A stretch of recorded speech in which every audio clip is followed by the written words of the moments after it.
Oh, here we go. Let's talk about Kopaka Uniter and his cute little friend Melem as well. We're going to discuss all the incredible pieces that come in this set and see some ways that other people have used them to build their own Bionicle creations. Maybe seeing how others do it can give you some ideas and inspiration for yourself. We'll also take a look at a few revamps of Kopaka Uniter and just have fun talking about why this set is the best. Let's go. Here he is. Look at this incredible boy. Check out this double-sided blade, his sick stud blaster, which has some stickers on the side, and then a mask that just looks oh so good. But now there is one very unique thing about this set. You see, every other Uniter character, they came packaged on their own, and then you could also buy a separate creature. You could put the two together and then kind of power up your Toa. But for whatever reason, LEGO decided to package and sell both the creature and Kopaka in one larger box. So yeah, you also get Melem, the creature of ice. He's cute, although he doesn't really have that much in the way of posability, especially on the legs. He does have this fun play feature which allows you to move this lever, and he kind of slaps his hands together like he's clapping. I don't think he's supposed to be clapping, I feel like it's more like he's slashing his claws. But given that both of the hands move at the same time, it's a little bit difficult to pull that off. He can't exactly punch or claw at you, he just does this. Oh yeah, and of course, Melem and Kopaka can unite, and you get a more armored up, epic looking version of Kopaka. Now in my last G2 Uniter set review, I showed off Tahu's awesome fire wings in his united form. I gotta say, I think I prefer this a little bit more. The add-on thing having some kind of practical use, I think it's just that little bit better. Especially because it doesn't limit posability whatsoever. Because you see, the claws on Melem, they look sick. The way they buff up Kopaka's shoulders is a great idea. But as a result, you can't really move his arms, which is kind of a shame. Still, the idea of Kopaka and Melem uniting together to give him more armor to protect himself, that's brilliant. And he does still look cool, regardless of the limited posability. Although man, I feel like I'm kind of ripping this set apart a little bit. Yes, it has some faults. But it also has some incredible designs and some great ideas. For example, the way that these upper arms and the shoulders are built, incredible. The silver Skrull armor, the way it flares off on the edges, it creates such a great looking silhouette. He looks so striking and so epic. The hints of dark blue armor, that's a very nice addition that ties in quite well with the printing on the torso. And I like that he also comes with an extra little belt of ammo that he can use to reload his blaster. It's nice to see little details like that. That's sick. And you know what else is sick? All the great pieces that come in this set. Let's take a look at some of the standout parts and see how we could use them in our own creations. Kopaka comes with some of these silver Uniter armor pieces. You actually get 4 in this set. Nerved Mox uses 1 here for waist armor. The shape of this piece and the location of some of the connection points on it. It's kind of the perfect piece to use for waist armor. Reynoid uses 2 of these here for some wrist gauntlets or maybe some type of vambrass. The shape and the texture of this part, it looks perfect for armor. Whether you're using it for some kind of ancient demon like this mock is, or if you're building a knight, or some type of warrior from a fantasy world, it's a very versatile piece. We can also see that this mock is using some of these silver Skrull armor parts on the legs. Of course, the set comes with 2 of these pieces. Toa of Yak uses them here for some really nice upper arms. So you know how that silver Skrull armor has those 3 spikes at the end? I like that that kind of blends in with some of these blue Borok eyes just above it. It's cool to see some very consistent shapes across multiple areas and multiple pieces. Really helps to create some nice consistency. And then a creation that was built by the Cardus Dragon also uses this piece. Now they've just simply used it for torso armor. It's a very simple way of armoring this up, but it certainly gets the job done and looks really good. Oh, and how about this wing design too? Such a beautiful visual seeing all of these repeated blades.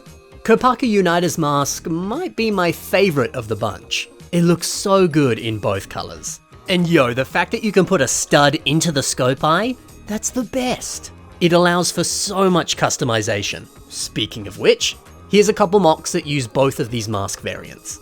The first one is by Patrick Biggs and it's a revamp of Kopaka. I love this color scheme. Red, gold, and black, so pretty. I also love that Kopaka's mask has a black stud in it. To me, this almost looks like he's wearing an eye patch. And wow, can you imagine a pirate Kopaka? That's such a fun idea.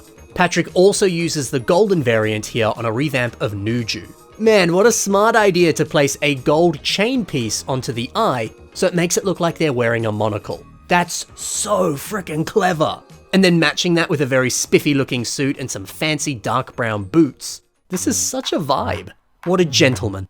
Kopaka's unique torso is quite a lovely piece. Thankfully this is printed, unlike the blaster that we get, which has a few stickers on it. But anyway, a mock by Forge of Otaka uses this piece for torso armor.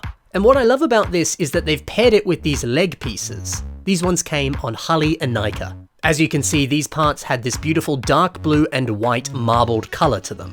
And since this torso is also dark blue and white, well, they feel like a perfect pair. Great thinking to use both of these parts at the same time. Kopaka also comes with this exquisite dark blue CCBS armor. How have they been used? Well, here's a nice revamp of Kopaka that was built by Riemo. I like how they've combined these armor shells with some of these dark blue skull spider masks. Yeah, a lot of the first wave of G2 Bionicle sets, they came with those dark blue skull spiders, so they're relatively common.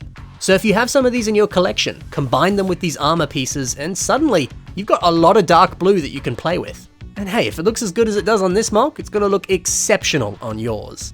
So that's some different ways that you can use the pieces that come in this set. Now, let's see how builders in the LEGO community have revamped and reimagined Kopaka Uniter. Let's start things off with this revamp that was made by Bob the Doctor 27. Now, this looks pretty similar to the original set, there's just a few minor upgrades. But I think there's something that's very notable about this one. They've put silver armor on the upper legs. I love how that looks. Because you know, you had the original set, it had gold armor here. Why? That's the only gold armor piece on this set. If these were silver, I think this would have looked a lot better. The whole color scheme would have looked that little bit more consistent. The design would have just been that little bit tidier. I don't know, I just don't really see the point of these being gold. Maybe it's so that if you put the gold mask on top, these pair with that. I don't know, the first wave of G2 sets, they looked totally fine when they were just rocking a gold mask and that was it for gold on the color scheme. And I think it would have looked fine here as well. I don't know, look, Bob the Doctor's removal of this gold armor looks fantastic. I think doing that totally changes the look of this entire character and makes them look 1,000 times better. It's amazing what one piece in a different color can do to a design. Shubi 4000 has their own revamp, and check out this white mask. Obviously this has been painted so that it's totally white, but how good does it look? You know, I've seen a lot of people say that all of the Uniter masks would look way better if they were just one solid color instead of the kind of two-tone coloration that they all have. And seeing an all-white version here, I get it, it's beautiful. This shield design is super cool. Using a printed dish piece that came on this old Revenge of the Sith LEGO Star Wars set, incorporating that into this mock looks just extraordinary. And of course, giving Kopaka a shield is a nice throwback to his original G1 self. Plus this mock has heaps of different weapons, this is a really fun revamp. And finally, probably my favorite revamp of Kopaka ever, this mock was built by Konstantin T. Introducing a lot of fur pelts and wrappings and gunmetal armor, it creates such an impressive look. It looks like the kind of armor you saw on the Wildlings in Game of Thrones, or just the kind of armor you would expect to see on an adventurer who's braving very cold climates.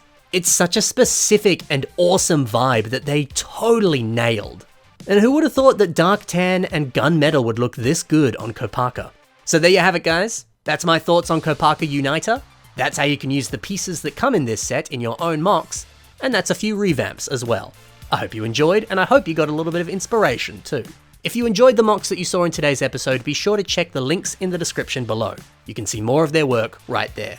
Otherwise, thank you for watching, happy building, and bye for now.